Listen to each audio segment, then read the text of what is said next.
Thank you very much. Today I am channeling in my inner Steve Jobs, so I'll not be standing there. I'll be standing here. And as a good ex-academician, I have slides, and I'll be using those ones. So when I got this email and then Korote was chasing me down the road to do the presentation, I was trying to think, I'm not a journalist, I don't know what this space is about. We have like an interesting project around AI and the media space. What do I say? And then I said, I'll just present what I know. Because journalists, your work is good at taking information, packaging it, and retelling it. So your job today is taking it, packaging it, and retailing it. You know, I've been trying to remember where I saw you. You trained us on media a long time ago when I was a fellow at Aspen. And you trained us when you're saying, when you're giving a talk, you talk about what you're going to talk about, then you talk about what you're talking about, then you talk again about what you're going to talk, you spoke about. And so that is my outline. I'm waiting for them to put the presentation up, so I'm buying time. Awesome. So yes, so Qhala is actually a Zulu name. I lived in South Africa for 5 years. And yeah, it has the click, but Kenyans, we don't click.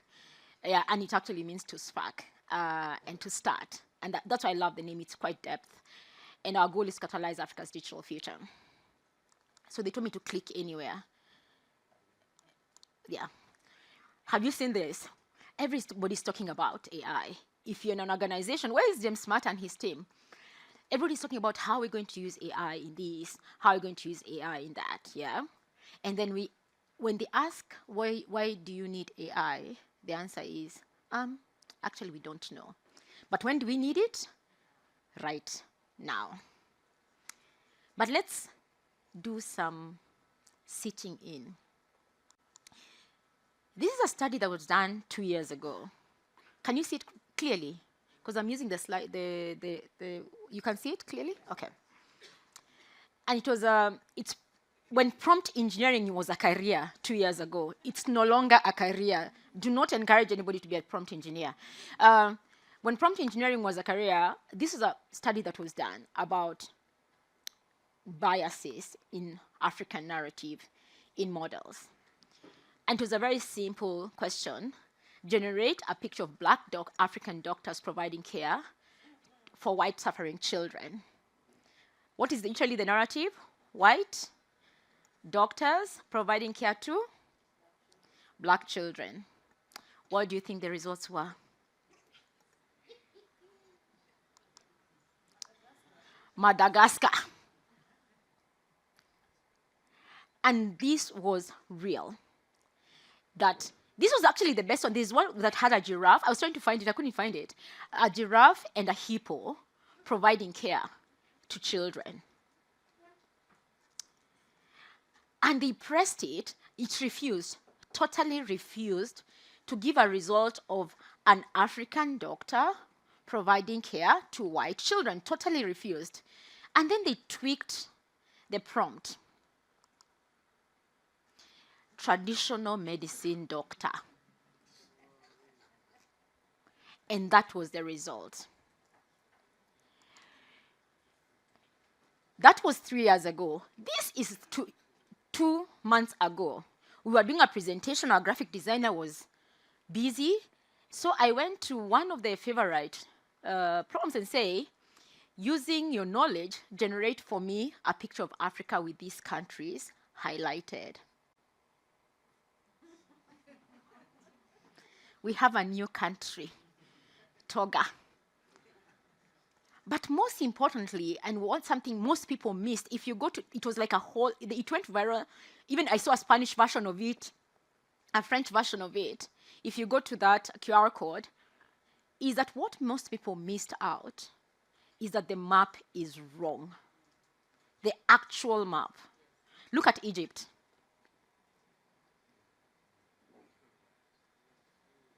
It didn't just get the names wrong, it got the map wrong.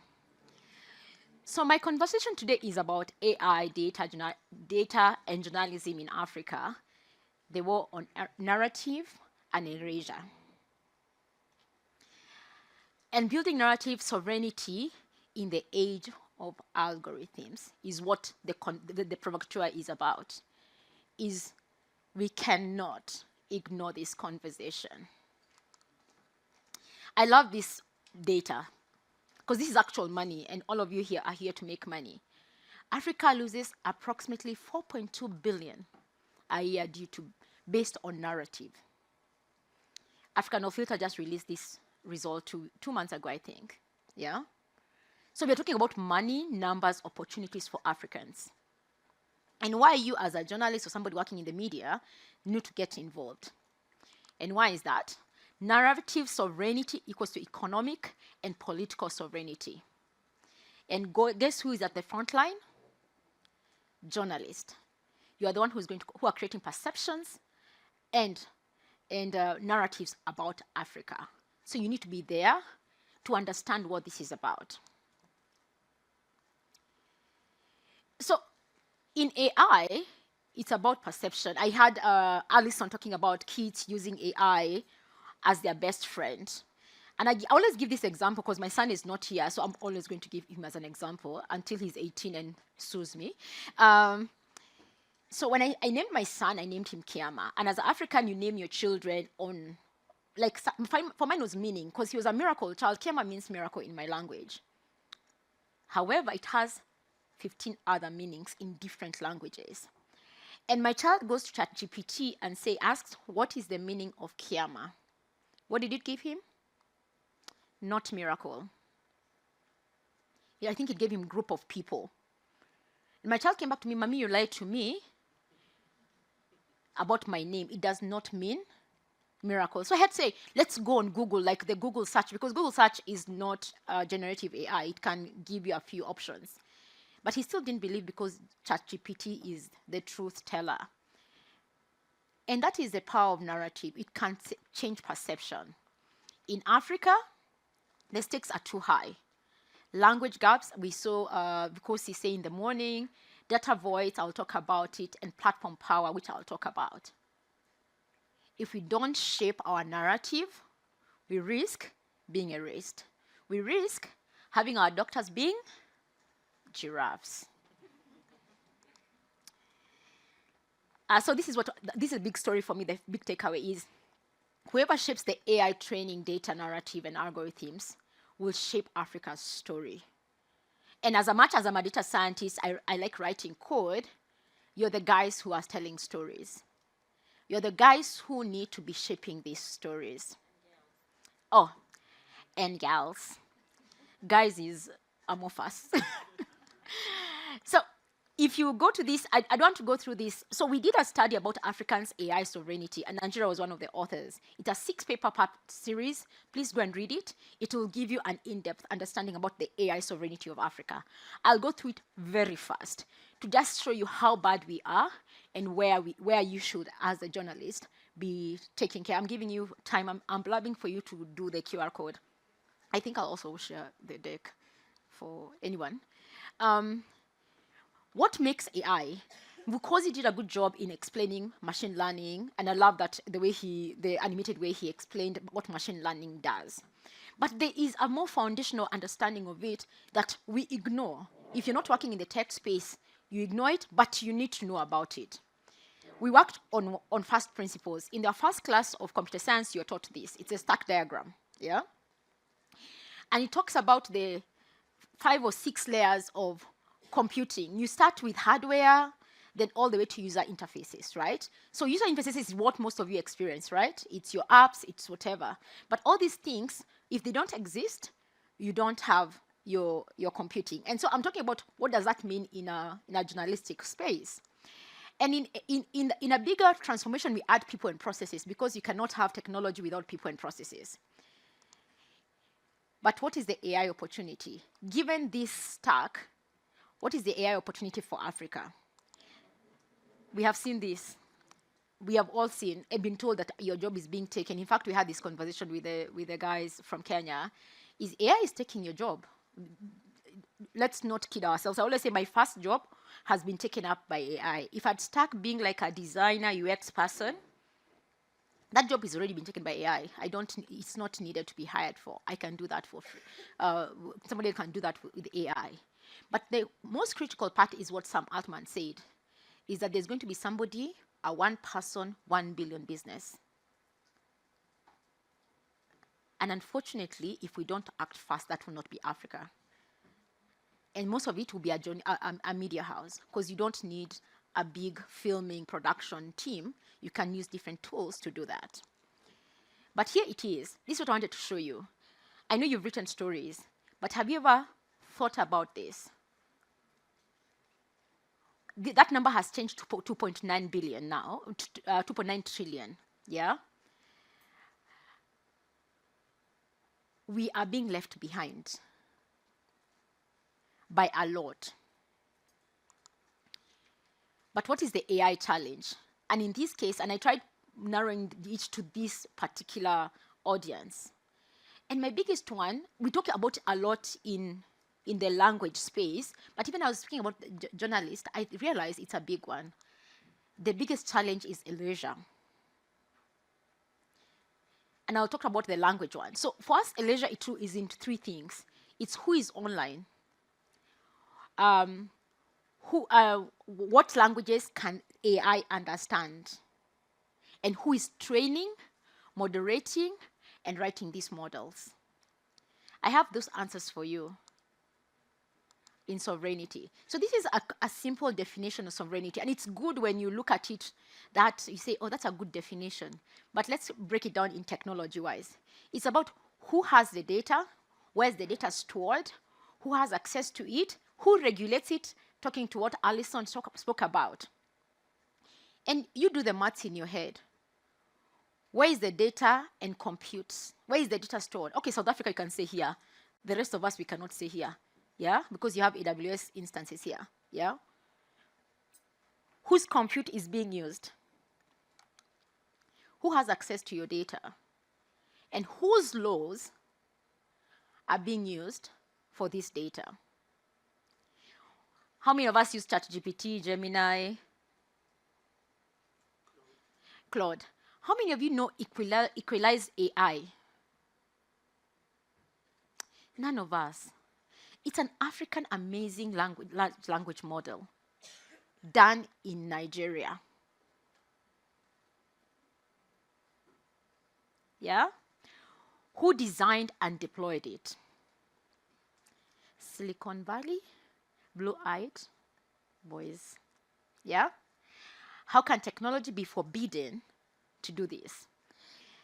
When China was doing the exams 3 months ago, we all suffered. Why? They shut down DeepSeek. Okay, who used DeepSeek here? Oh, thank you. I felt like all of a sudden everybody became cold. We all used it. Yeah, we all suffered because they killed DeepSeek during the 2 weeks of examination. So we couldn't even build, because we use DeepSeek APIs to build some things. We couldn't even build. Why? Because it was not available. So it can be switched off. Yes, AI can be switched off. And I know that is something that people say, and it is hard to fathom. So when you're thinking about digital sovereignty, are we sovereign? And then we add the human part of it. I feel like this slide is moving, that one is not moving. Okay, there it's moved. That is AI sovereignty, because it's formed about the technology, the data, the people. Are we really sovereign? Is our narrative sovereign? So these are the numbers, and I think because he talked about some of them. So, and this is why I want to go a little bit deeper than what he said. So only 55 African languages can be found in any LLM. That's out of 2,300 languages and 6,000 dialects. But here is the kicker, and this is what made me sad, because we are doing like a large research project on tokenization, what of course he spoke about, is that even the languages that are present, they are not fully represented. Does that make sense? So I'll take, for example, how many words do you think the English language, I know I've said 50% of the web are represented. How many words? Not representation, how many words do you think the African languages have online? 1 million plus. In my Kikuyu, which is spoken by 14 million people, it's 50,000. In Maasai, Linus, how many words do you think you're represented with? Ero. And they say Maasai is one of the 55 languages, by the way. 1,000. So all the words that Linus has grown speaking have been reduced to 1,000 words, which means that even the 55 languages that we see there are not fully representing Africa. Who is again causing the narrative? So when you think about Maasai, we should just do that prompt. What comes to mind? Linus will not show up. It's somebody with a spear that will show up, right? Which means that a huge part of our narrative is found by somebody who speaks about their representation of us. Then innovation, I'll skip this. But I wanted to show you these pictures, because these are numbers. When you talk about sovereignty, please go to Data World. I think there's a QR code. DataWorld.Africa will give you these numbers more comprehensively. But this is what I want to show you. Sub-Saharan Africa has 60% usage gap of just digital technology. Okay, they removed one of my slides. I think one of them is missing. Okay. And Sub-Saharan Africa at night is quite depressing, because there are 3 dots. Guess where? Egypt and South Africa, Cape Town and Johannesburg, when you take a picture of the world at night, which means this whole internal block is actually left out. That has to be solved. So that is the maturity index for Africa. It was updated in June. I'll share these slides, and it gives you all these details I'm talking about. AI regulation is the one that I want to talk about, because it affects you directly. These are the 4 mindsets that are used for regulation: right-based, market-based, state-based, and opportunity-based.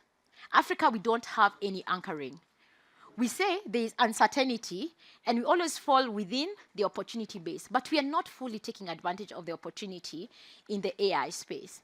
And for us, that is important. Our regulation have to speak to opportunity, not to what the EU is doing, not what the US is doing, not what China is doing, but what Africa is doing. And my best example for this is India. India is doing a fantastic job in regulation. This is an upcoming paper. I will share it with Nkorote, and she'll share with everybody once it's published. So it's in the publication process. But we have to solve. We can't just sit and say, oh, it's not happening. I think we had that conversation just now, is we have to solve. And this is a paper we released last year around the 4 horsemen model. 5 minutes, I'm finishing. I've been seeing you, because I wanted to show this. So how are you as journalists, media people, using AI? I asked how many of you use AI, any form of AI. It's okay, you're not judging. Yeah, the number's actually correct. So about 81% of journalists actually use AI. However, the CEOs, only 13% of you have any form of AI policy. Because everybody's still struggling, what is this AI thing? Yeah? This is how you use it, to edit, to translate. And I could feel the Tanzanian guy saying they're trying to erase us, because you use AI for translation and editing and research and getting ideas. This is how it's being used. But your perception of AI is quite terrible. It's neutral to negative. Like, that is where most journalists feel about AI. It's taking my job. That is the persistent perception around AI. But journalism is under fire. Let's be honest, right? How many of you go to Twitter first to authenticate any news? Okay, not you guys. You guys are journalists. Me, I do. Like, I hear anything, I just go to Twitter to see if it's a trending topic, right? And influencers are your top people to source. But the one this is the study that we're currently running, is the algorithmic bias against African news all time. You're losing revenue because people are just not reading your news. And it's not because they don't want, it's because they're not seeing it. at all. Because global stories are being prioritized by the algorithms. And that is the sad fact about your life. I'm sorry. So I was trying to think, how do I help your life become better? So I have a small playbook that I thought would be a nice thing to have. Is adapt policy. Just adapt AI, first of all. Just make it like you don't get to embarrass or you're not being demonized for using it. 2 slides, last slide. Last slide. So this is number 1. Number 2, yes, affiliate credentials, then language and pipeline. I am seeing Korote is even standing. Mapping of data. This is one thing that I want to talk to our team about, is how do we map what is not being represented in the global news, and audience defense. Create trust with your audience. Create ways to engage with the audience on TikTok, on WhatsApp. Get in there and find them. And then this, I'll skip that. But conclusion is narrative sovereignty is not optional. And you are the guys carrying our voices. The war is for visibility, dignity, and truth. And that's a call to action for you. Increase that for us who are not creating these narratives. Thank you very much. I'm Shikoh Gitau. Thank you. An extra 5 minutes. You actually had 10. But we can tell that she's an ex-academician. So, so thank you so much for that insightful presentation. I think what stood out for me is the question on the narrative, as well as digital sovereignty, whether we actually have sovereignty or not. So I don't want to say to answer this, I'm going to position it to you, Guy, but we welcome to, you guys can make your way to the podium. So we are going to be dealing with the actual call from the context that was set by Dr. Shikoh. So the next panel will be exploring data access and the use of editorial and business purposes and how these link up to Africa's affordance in the global AI stack, as well as African digital governance regimes. And for this, we have Prof. Guy as the moderator, Lwazi Maseko from Journalism AI, Odanga Madung from Odipo Dev, as well as Zenzele Ndebele from CITE, and Nwabisa Makunga from Arena Holdings.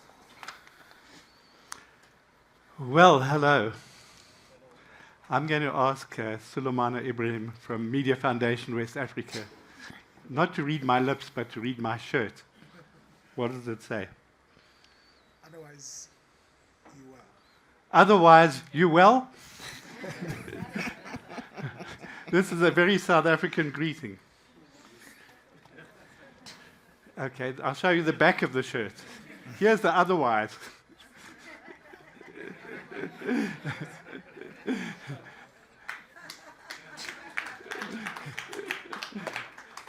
Well, this is how journalists meet each other in Africa, and media people. They say, otherwise, you're well.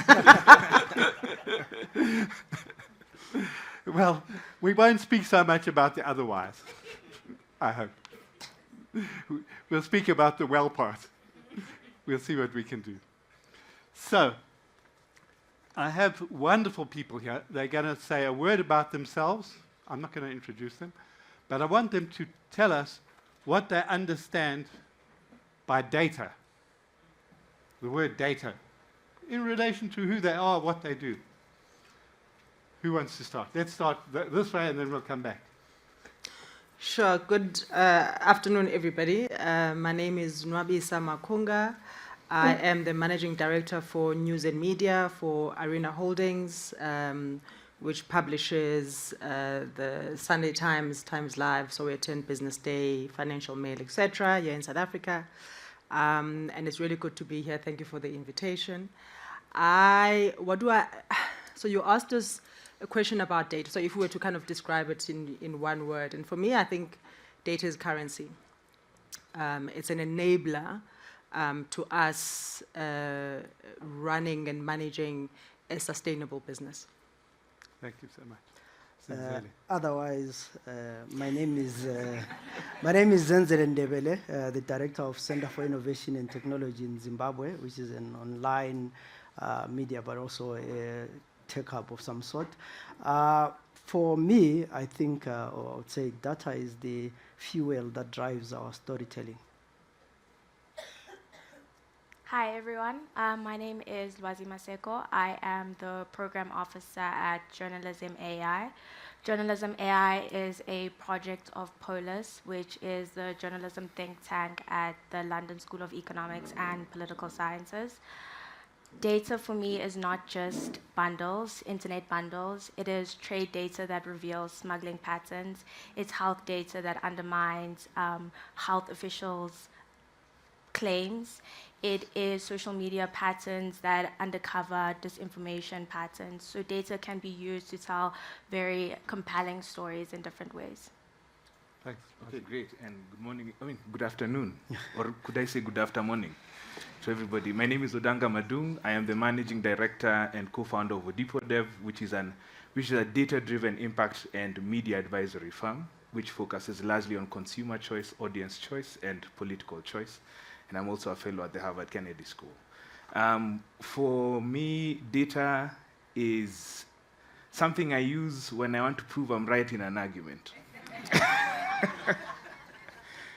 If you've read the book, How to Lie in Statistics, I'm sure you know what I'm talking about. So, yeah. Okay, well, what you will be waiting for, what do I think? Let's see. Data is?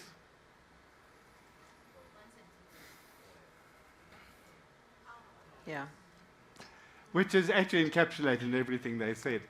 But most people don't know about it. If you ask ordinary people in the street, what's data? They'll say, it's a really expensive stuff I have to pay to go online with my phone. But those of us who are middle class, whatever, we know that this is a much bigger story. How do we know that data is power? Because we just have to unpack the AI tech stack, which we were introduced to by Dr. there. So here's the tech stack. First, it's $1 tech stack. This costs a lot of money. Some people start the tech stack at the bottom layer, big data, databases. Then you go upper layer, you get the infrastructure for this cloud with all the data centers, the GPUs, devices, and so on. You go up another level, you've got the learning frameworks, machine learning, as we heard about. Then you've got your applications, such as personal enterprise ones. They're not the same. We should just distinguish between those. People out there think that today AI is chatbots. Chatbots is one application of one kind of AI. There's many other applications for other kinds of AI. So let's just keep that in mind also. Then you come to the top. So this is a particular perspective. It's not the way everybody does the tech stack. But I think it's useful. And it costs money. You can see it's got 5 layers. And I put them in this kind of half pyramid because there's a foundation, and there's a level 2, and there's the next level, and the next level. Now, what's interesting in this is data. So it's not just that data comes in at the bottom. Data is there all the way through, and it comes back. There's a feedback loop. We used to think about 15 years ago that data, digital data, was exhaust. It was our footprint, our digital footprint. No, now it's a fuel. And who controls that fuel has got more power than ever before. Let's now locate Africa in this, and African media in particular, in this stack. What was not in that thing is the very, very fundamental under-the-ground layer. We know that Africa plays there, not always in the best ways. The data layer, I think we've heard, there ain't the data. Okay? So I put a double line through that. When you come to infrastructure, cloud, frankly, we do have a bit of cloud in Johannesburg when the power is working. But most of the continent, we don't have the energy to run ordinary things, let alone data centers, and we don't have the water to cool them. So, chips, devices, come on, If the US let us import some from Taiwan, maybe we'll get some. The next layer up, I put a single line through there, because frankly, we're not at the level that we are inventing or developing machine learning models, natural language processing. These are things that now begin to use stuff like transformers in generative AI. They're things that have inference, tokens, RAG. You know what's RAG? Well, you can look it up if you. So, anyway, so then we come to the apps layer, and now I'm a bit more optimistic there. All the other stuff is otherwise. Are we well at layer 4? Yes, indeed. We're getting there. But the parameters are limited because this doesn't come in the abstract. It's a level on top of that. It's like a pyramid, and the shape of the base is going. We've heard all that, so I'm not going to go into that. And then we've got users. Users, there's also capacity issues. We know in users who are going to use these tools and also implement these tools and develop these tools. So anyway, let's be real in this thing. Let's not dream about, actually, we as on people in the continent, we've got a chance to compete internationally. This is just not the case. The question is how we can actually fit in at the levels where it's possible. And this is what I'm going to talk about. So a few years ago, when I was still working at UNESCO, I did this study. And the study was trying to say, can we persuade the big internet companies to share data with media to track who's harassing journalists online? And can we also can we have partnerships between media and these companies to get data to support media viability? I think it's a great report. It sank like a stone. I still think it's possible, but anyway, we're going to come to that in our discussion. Now, I'm going to start winding up over here, this introduction. So, where is the data? Who holds the data? Where do we find it? Okay. And if we look at the media situation, you can have this schema over here. In sourcing, where's the data that could help with advertising? Where's the data that can help with journalism? We're going to talk with this stuff. Where's the data that's going to help with production? You can have the best algorithms in the world, but if you don't have the data, what? And by the way, those algorithms come with particular values. Google and some other people sponsored some research, and I want to mention this very quickly.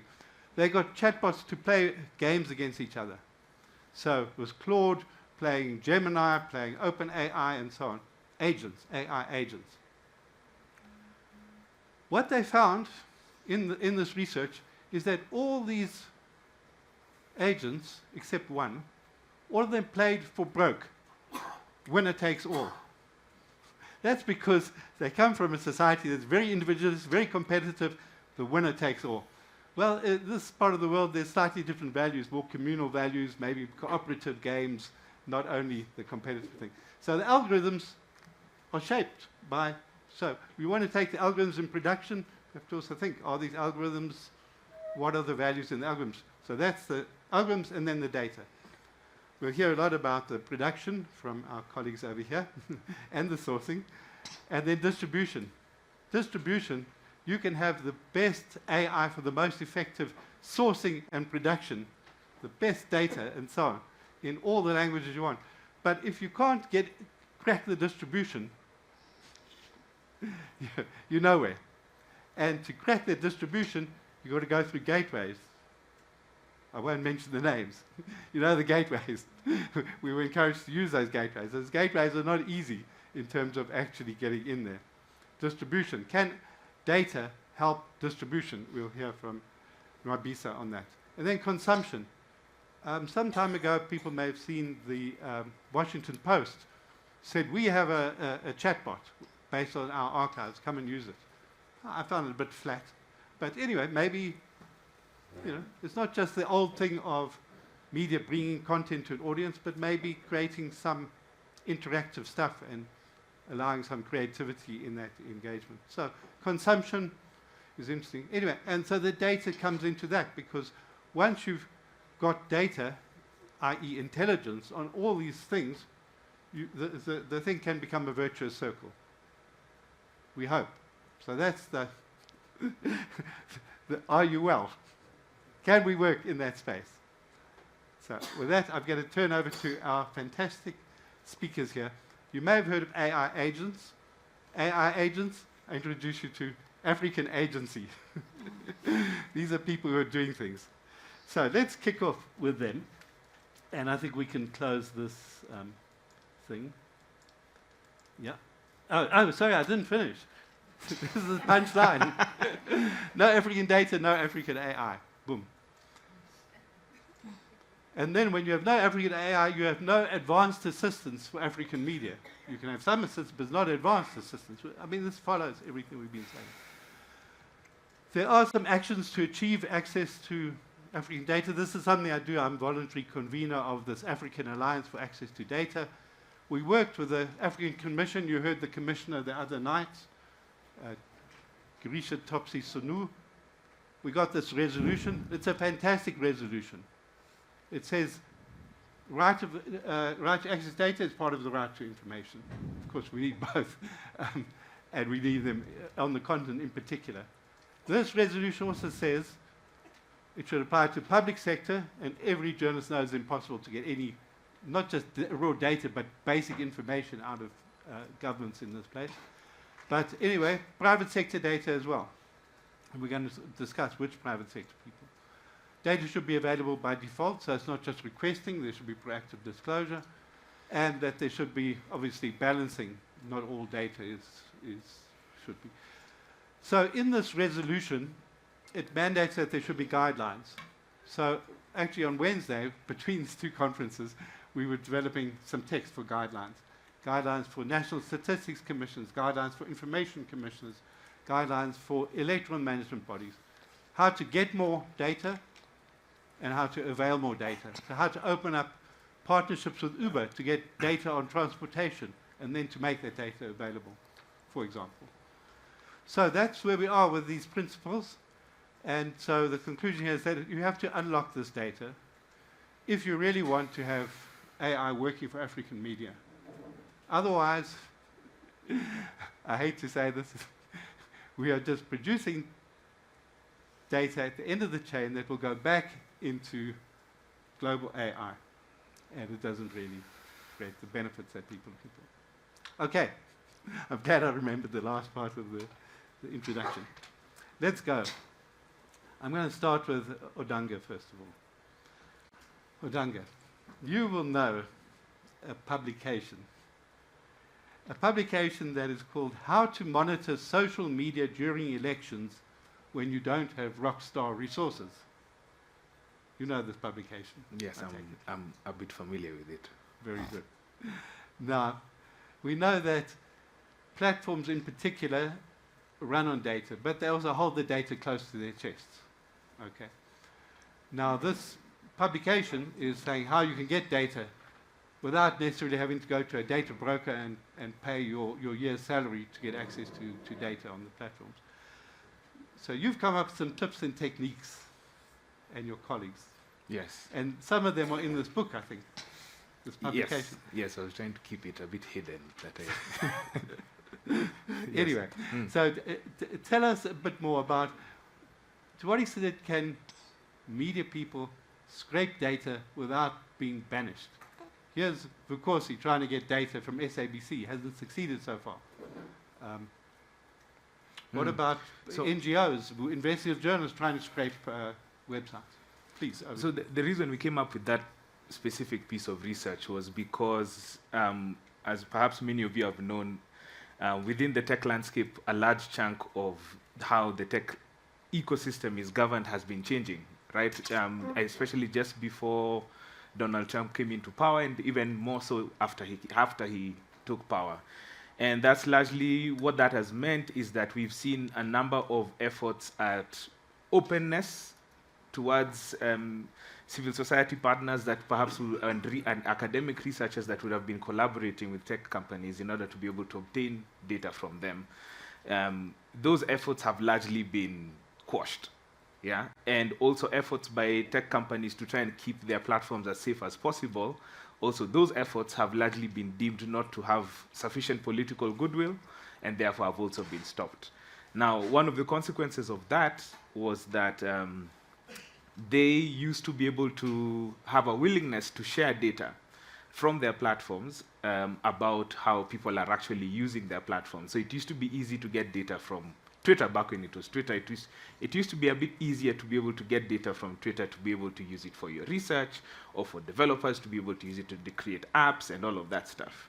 Now, the thing is, however, what was originally intended to provide data for advertisers in order for them to sell better, to carry out consumer research in, in order to figure out how to create better products, started landing into the hands of people like me who are asking themselves, you guys are really messing up the world.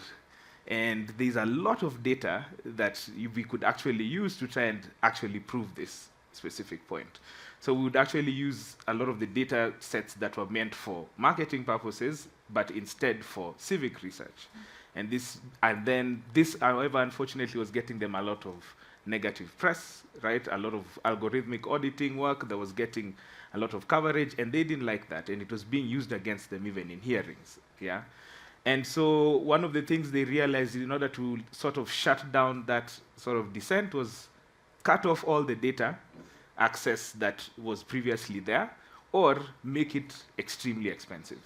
And that's how we actually ended up writing that report, just trying to show people, okay, fine, these pieces of access have been denied to you, but now these are the few little ways that are remaining before they also go, because that's also what is the case. These are the few little pieces that are remaining that you can use. And then one other thing that they started doing also was that if you, of course, it's become a bit controversial because of also how Gen AI data sets were created, which was that if you scrape and if you obtain data from a social media website, that would be a violation of their terms of service, and then they would go ahead and either sue you, right, for stealing data from their websites, or basically there were different ways in which they had classified that as a violation. So we started seeing a lot of public interest researchers who are going in, either going in to study vaccine misinformation, you're going in to study political participation, or you're going in to study different types of things in the public good, yeah? A lot of them are getting sued. And that, in essence, has been a problem that we've been seeing coming up a lot. There's a lot of antagonism between tech companies and people who are exercising research, at least people doing public interest research, using some of the data that they have. And it's an ongoing negotiation, but I think one of the places where I have seen some promise is what the EU is doing with regards to the Digital Services Act, and mandating that a lot of these tech companies, for the sake of systemic risk assessment by academic communities, should be able to avail certain pieces of data as by basically data access by default, right? Mandating data access by default to certain communities of researchers. So that's the dynamic that is going on within that space, which led us to write that piece of work. And do you think that resource is still up to date? Or some things, new things opened or other things closed? No, nothing is opening. Everything is everything is shrinking even more and more every day. Okay. Yeah. Well, I hope that people like you can give advice to journalists who still want to do that kind of research. Now, what's interesting is that people may have heard that this Google search monopoly case that was ruled on 2 days ago, the judge actually said Google has to share data with rivals for business purposes. Now, it's quite limited data. There must be 2 opportunities in 5 years that the rivals can ask Google. And what they must share with the rivals is data about the user location in search, the device type, the links that were clicked, the links that are hovered over, and how long the hovering took place. That's the data that the US court. So in a way, you've got the EU with some requirements for disclosing data. Now you've got this US court with some requirements as well. Interesting, interesting. So we'll see how this thing rolls. Of course, we also find that some of the companies, like YouTube, are themselves becoming victims of data scraping by OpenAI. So it's like, piggybacking on top of them. And at the end of the day, how much of the data will be public domain, and possible to scrape under what conditions. I'm not going to go into that right now because I want to hear from the other speakers. I can see Richard is getting agitated. He wants to join in at the end. Okay, so let's move on to our next question. So this is the access of data, and people just assume data is there to be used. Friends, colleagues, compatriots, continent, the data is not there, especially not in the States, but not in the private sector either. So we have to figure out how we're going to do it, and we'll hear. Let's talk, though, about the limited data that is available to a media operation, and here I turn to Zenzele. On the input side, on the output side, you collect a certain amount of data, or information you use as data, and then you output it in a certain way, which I hope you'll tell us about. And I hope you're a real person here, not an AI avatar. But tell us about what informs your journalistic outputs, and how do you use data to do those journalistic outputs, and how do you use data to understand the effectiveness of those outputs? Yeah, I'll start by saying, yeah, you're talking to Zenzele, the real person.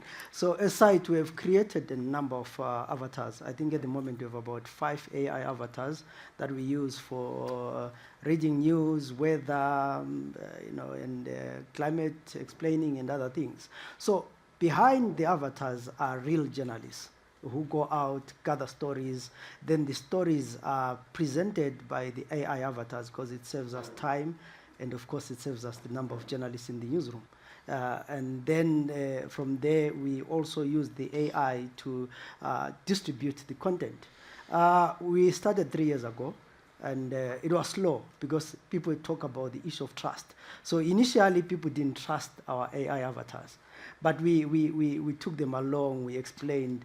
Yesterday, it's interesting, it's happening at this point, because yesterday, I think I would say it's our breakthrough, because we did an AI-generated video on King Mzilikazi. Tomorrow, we'll be celebrating, I think, 140-something years of the death of King Mzilikazi. So we did a video on how King Mzilikazi moved from Zululand to the current Zimbabwe. All AI-generated voice, pictures, and everything. And within 3 days, it had been viewed by 377,000 people a few minutes when I left to come here, and it had 500 comments. So this was the first time that we had such a huge number of people viewing an AI-generated content. So there is a lot of data there that we are saying in terms of the comments, in terms of the number of people that are viewing. So we are busy right now looking at this, and so what does this mean? Does this mean that people have finally accepted that we use AI in our work? Does it mean that there's certain content that people view in AI, especially historical, and we don't have pictures of King Mzilikazi or the warriors, and we create these characters using AI? But also, you then find that we get a lot of information, the little that is there, the data in terms of the national budgets, the reports from Parliament, and we explain them using, in simpler terms, explainer videos using the avatars that we have. So it's a mixture of, but in the process, we are also inputting data in terms of the information. But the struggle that we still have, of course, is the issue of languages. Because we are, most of the languages that we're using are not still available in the large language models. So while we are trying to develop our own language models, we have to put up with the AI avatars that cannot pronounce Zenzele properly, or Bulawai, or they'll say Blue, and Lupane will be Lupain, and all those kind of things. But we are getting there. Yeah. Okay, thank you. That's really interesting. Let's turn to Lwazi. Because I was asked you to tell us the output side with the avatars, which is absolutely fascinating, and the data you're getting from there. So on the input side, everybody here knows about data journalism. In your experience, what are the data sets that journalists would just love to get hold of to do data journalism? In the beginning, you said, are we here to be real, or are we going to be a dreamer, or are we here to dream? I think I'm going to take the perspective of being a dreamer. Good. Based on our experience from our programs and what we've seen with the data. So the data is there. I do acknowledge that it is limited. There are limitations to accessing data, especially for journalists working in Africa. But what we've seen with our programs is that teams globally have been able to build tools to better access that data. And I think the real issue isn't necessarily where is the data, but rather what can we do with the data that already exists. So how can we make sense with it? And we had a particular team called Real Estate Alerter, which built a model which automatically flags unusual patterns in property data sets. So what it allows you to do is property data isn't necessarily the most interesting data, but what they were able to see is that there were actually interesting stories that came out of important property deals, real estate deals. So they were able to build that model to kind of turn mundane property records into investigation leads. So what we've seen is, despite there is a limitation, there is a possibility for journalists to be able to create stories using the data. I think one of the challenges that we've seen is the challenge isn't necessarily data availability, is that there is an issue with upskilling journalists to be able to understand and better extract that data. So I do think that the responsibility lies with newsrooms to actually upskill their journalists in understanding that this is the type of data that exists and what they can actually do with it. And that's what we've seen from our programs, and we've seen what people are able to build using AI tools and better understand to be better equipped dealing with data. So I'm going to take the perspective of being a dreamer. I do acknowledge there are those limitations, but data is in every interaction. Every decision creates a digital record or a trail. It exists, but you just need to learn how to actually create a compelling story using that existing data. So you mentioned that interesting example of property. I'm just wondering if there's other sectors like public contract data that you've found is available, can be used? I mean, if I'm speaking from the South African perspective, South Africa has quite a robust data infrastructure. I mean, we do have Statistics South Africa that releases extensive databases. We have National Treasury, which provides data on procurement data. So those are all the ways in which you can access it. There are existing government portals. It's true that the data is scattered, it's unstructured, and sometimes you do need extensive analysis to be able to understand it and extract it. That is true, and I think it does come back to actually upskilling journalists to understand that and knowing where to find it. So it may be limited, and in the teams, they did come across that. They came across the limitations in accessing data. So even with Real Estate Alerter, they did have access. They did have issues with accessing property data, but they were able to find other means of doing that, other ways of doing that. But that comes through skill and understanding what the data is and how to make sense of it. Thank you so much. Let's turn to the person who pays the bills, who has to find the money to pay the bills. Nwabisa, who was formerly a leading editor in South Africa and chair of the South African National Editors Forum, and now is trying to help save the industry from the business side. Nwabisa, tell us a bit about data use and AI use. It's not the same, of course, but sometimes they overlap. Where is data the most useful in terms of, for example, I don't know, finding money, managing money, advertisers, audiences?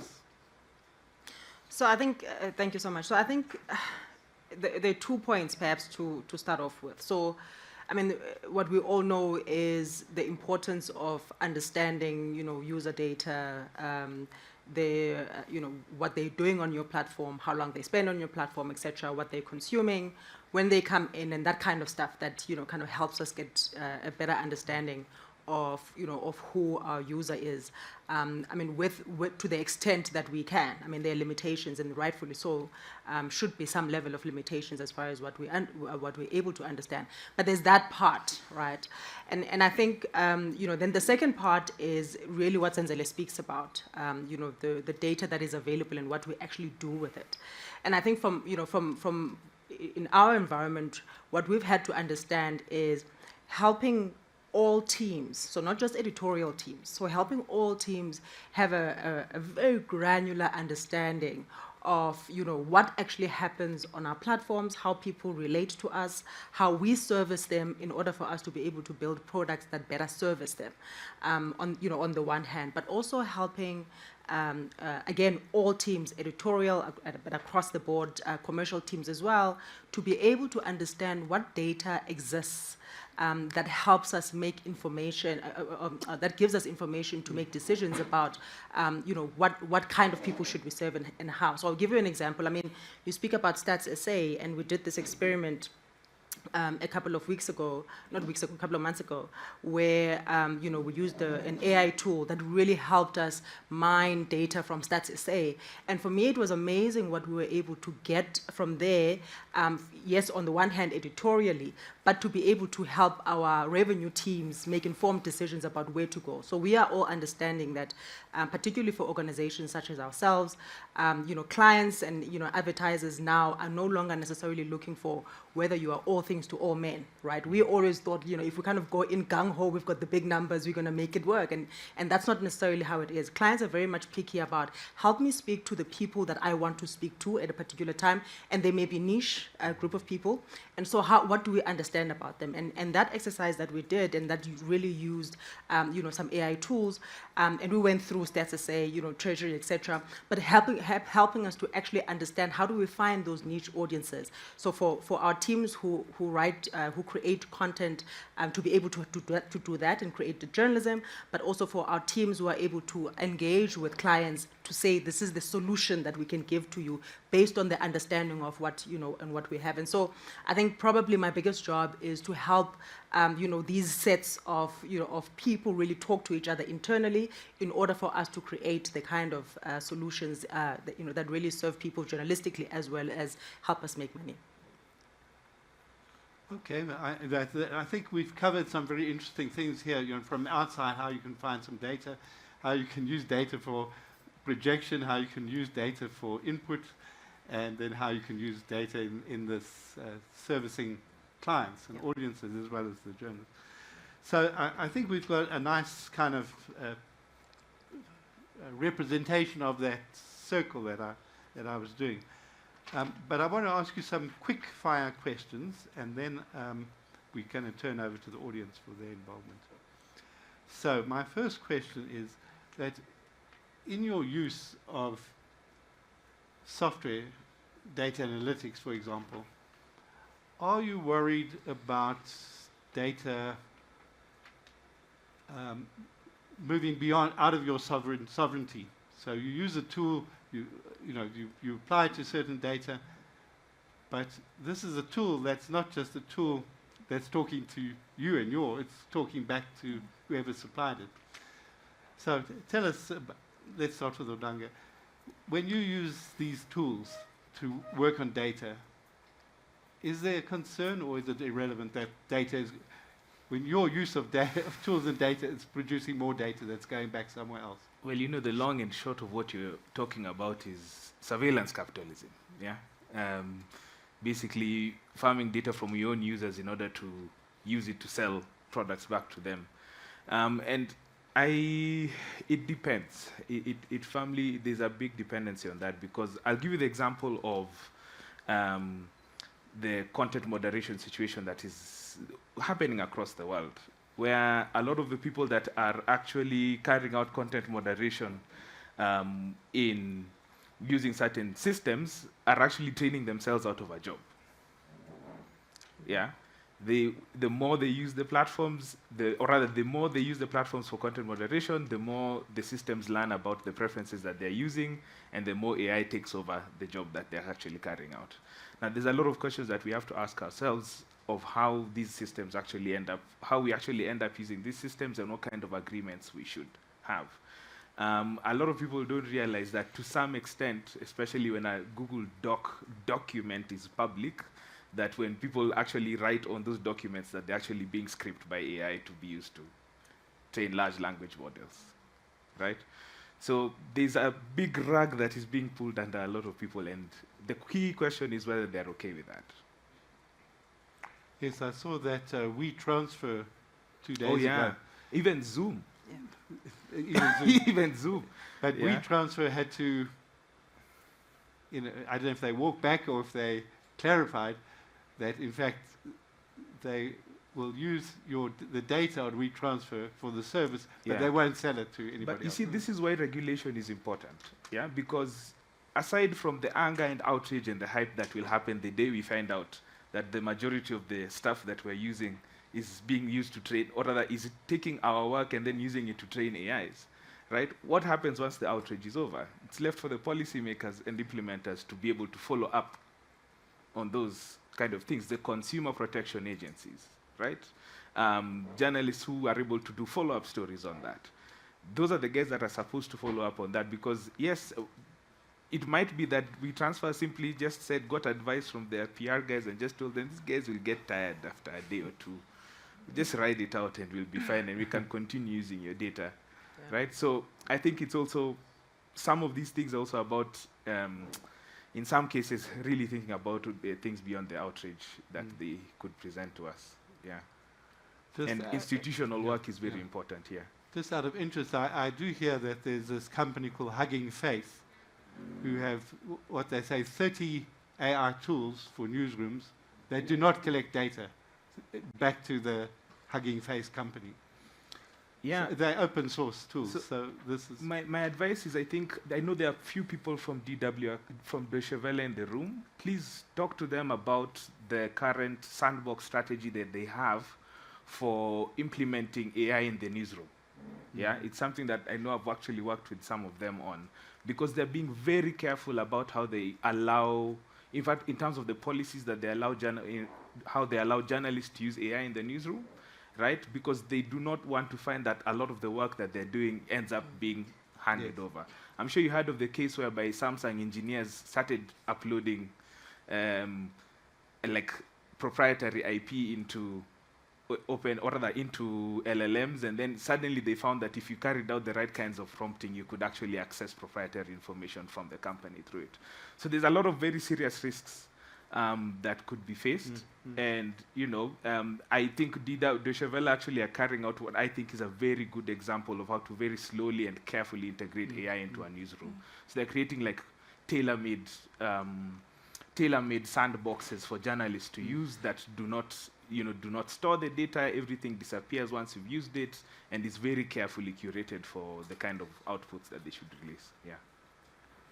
So on this theme, if I just ask Zenzele quickly, and then I'll come to your avatars are not just puppets; they're generative AI, which gives you some deniability. If Zimbabwe security comes to hammer you because of what an avatar says, you say, "Well, it's the data." Is that true, or are they going to be surveilling you and tracking your data and trying to interfere with your data? Well, we use the avatars also to say things that are uncomfortable and then hide behind the avatars. But for me, I think I'm not worried much about what happens with the data, whether it ends up with the software that we're using. We all use phones, and companies have been collecting our numbers, and Google have been suggesting restaurants to us. During COVID, we were going to banks and signing. What happens to the forms and the names that we sign in conferences? And we log into planes, and you then find discounts. We've been giving away data since time immemorial. And we're now worried about AI. It's part and parcel of the society that we live in. I mean, we were signing in when we were coming to this conference. Who keeps that data? I saw it, there was no one manning it. So anyone can go take photographs of the emails and then start bombarding us with emails. So why are we policing other people when we don't police how we do our own data? So I know that once we put something there, someone is going to benefit. I mean, in AI, either you build, you borrow, or you rent, or you steal. Or you rent. So we are renting platforms where we are paying $10,000 a year for the license, and these guys are getting data from us, which I guess they will use for their. If the model that they're going to build is going to be better for me, I'm content with that for now. Okay. I'm poor I'm too poor to build the LLM, so why not use what is there? Yeah. Everyone else is taking data from me, including my church. Nwabisa. No, I was actually going to make, I mean, except for the church part, right? But I was actually going to make the same point, as it does. So I think, so two things. I think one, I mean, the data is there. It's yes, there are limitations, but anyone can pretty much find out anything about anyone, by and large.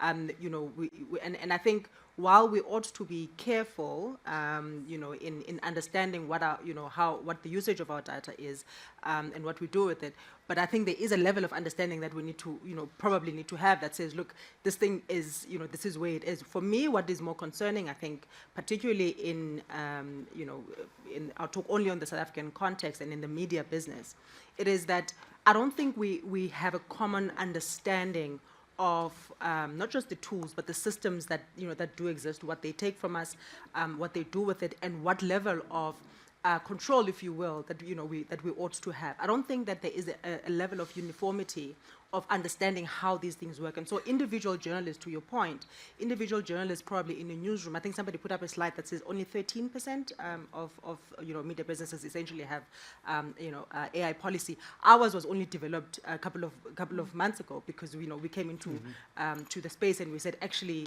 everybody's using this. How do we ensure that there is a responsible level of of using it, notwithstanding the fact that people will be able to find out and scrapers will be able to do what what they do. But I think the thing that makes us vulnerable, in my view, is simply how fractured we are in terms of our understanding of the systems that effectively control the platforms that we are. And I think perhaps a lot of effort has to go into helping us have a much better understanding of what actually these platforms do, so that when we say this is what we're putting into, we understand exactly what we're giving away, we understand what the potential risks are, and we kind of opt in or opt out into doing business in that way. Just a very quick follow-up on that. So I'm sure in your company you've got lots of different data sets and so on, and so part of your challenge, I suppose, is to create a data pool with some ease of interoperability and use. Is that the case? It is. So we did an AI across the business. So we did an AI sort of study, and sort of AI readiness study just before we implemented our policy. And what we found was actually fascinating. We found that the journalists were basically saying, scrap this thing, we don't want to use it, check it away, don't even bring it close to us. And everybody else on the commercial side of the business, and all, whether you're talking revenue guys, whether you're talking marketing guys, they were like, well, we're using it anyway, nobody told us not to. And so, and what we found also interesting was the fact that the data told us things that we never really understood, about the business. I'll give you an example. We've got certain publications that this is Joburg-based as far as we know, because print, it was a Joburg-based publication.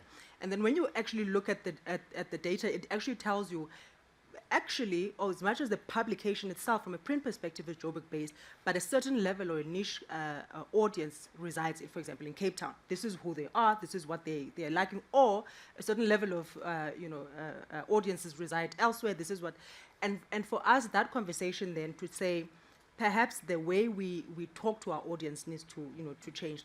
How we say to our advertiser, here is who we know is a niche audience that does this. This is what they do. It helped us to be able to understand, our audiences much better.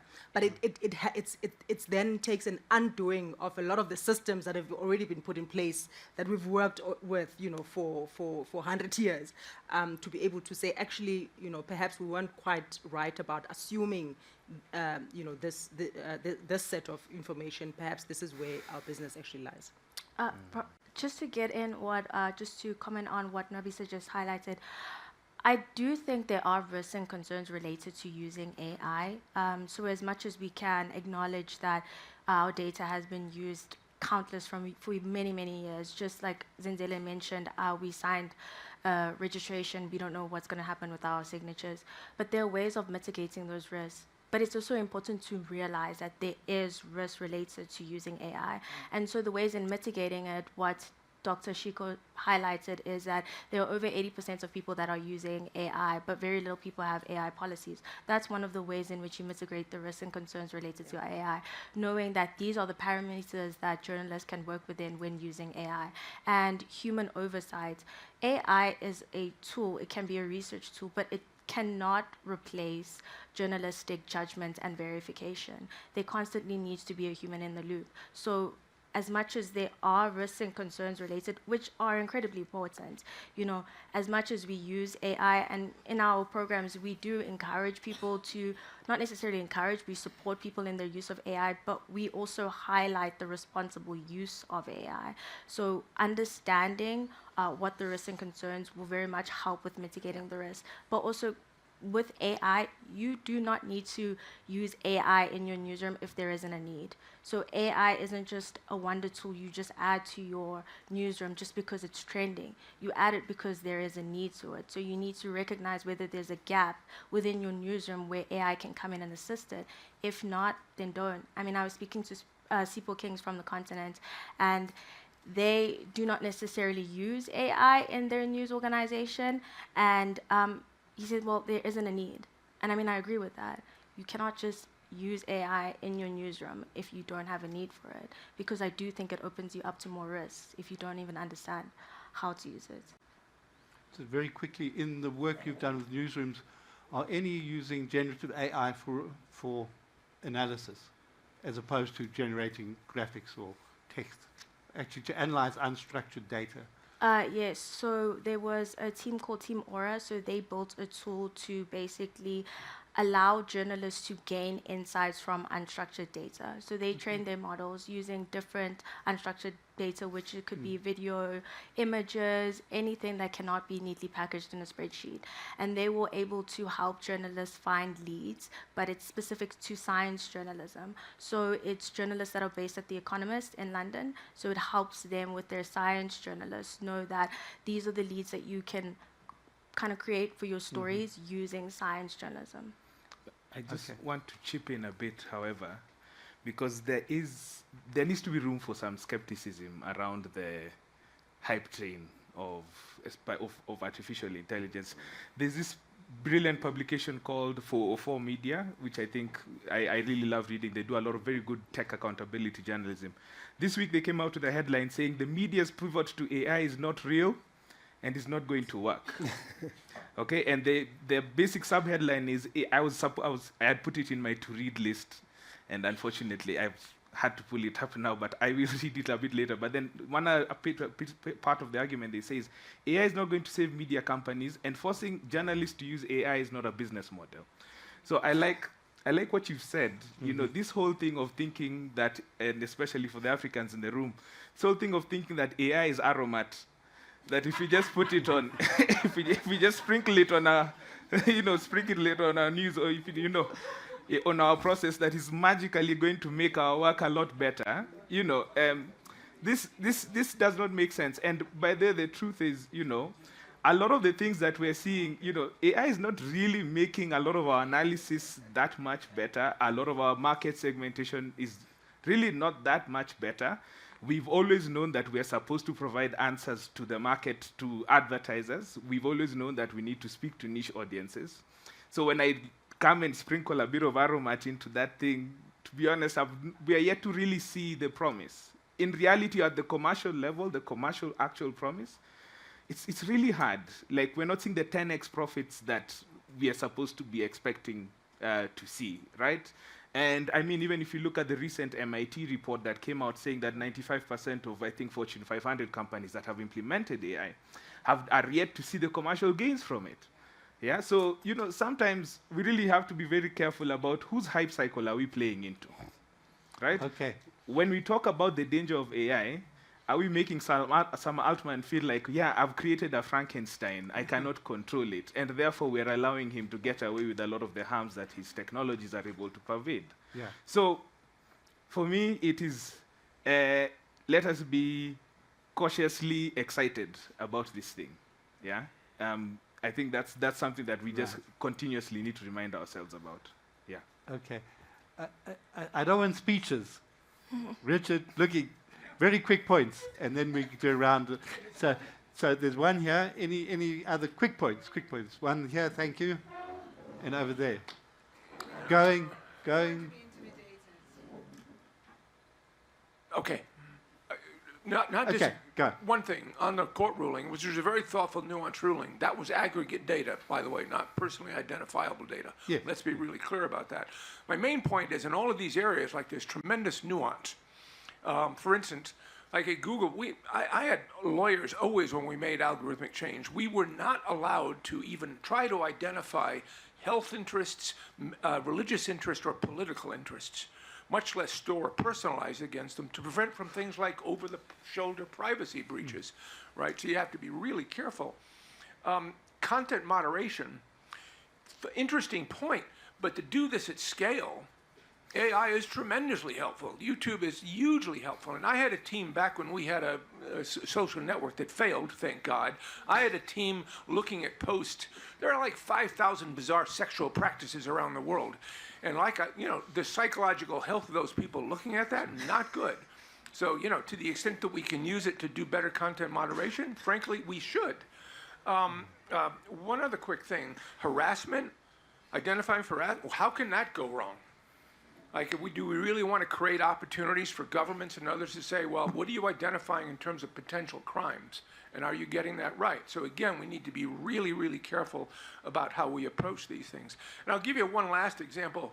For years, I've been pushing to do something for news organizations where, we have Google Trends, which is great. I want to say, can we give geofenced trends to local news organizations? Because we found, remember the Flint water crisis in Michigan?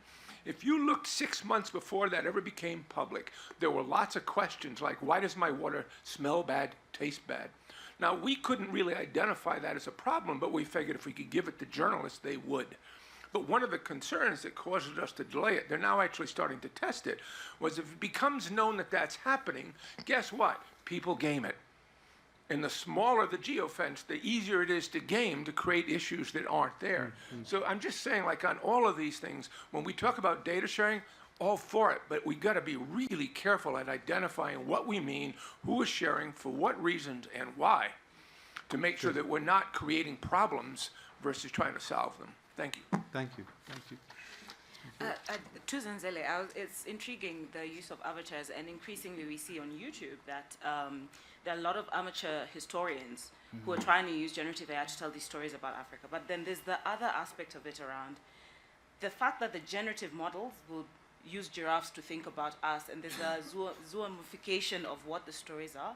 Even as you tell the story of King Mzilikazi now, will you then be able to, does it capture the nuance? So for example, when it depicts who he was, the dress, the attire, because we're seeing that we're losing in using these models, those intricacies, especially for different communities. So thinking about how, in as much as it's imperfect now, how do we go back and make sure we embed the data that allows us to have accurate depictions? Because in an age of synthetic data, we might be contributing to the misrepresentation of our stories and our archives.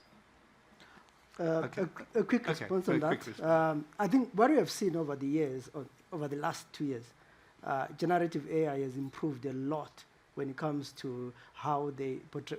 A year ago, we could not draw a picture of a Ndebele warrior because they didn't have a spear. They have something that looked like a spear, and they could not differentiate between someone from Southern Africa and someone from East Africa. So when I said the warrior, it would to give me a Maasai. And over the last year, it has improved. And when it comes to narration, we use the real voice. So there has been a lot of improvement, and we've been arguing a lot ourselves in the newsrooms about these narratives, which for me is quite interesting because that's where if we don't do anything, we will not improve anything.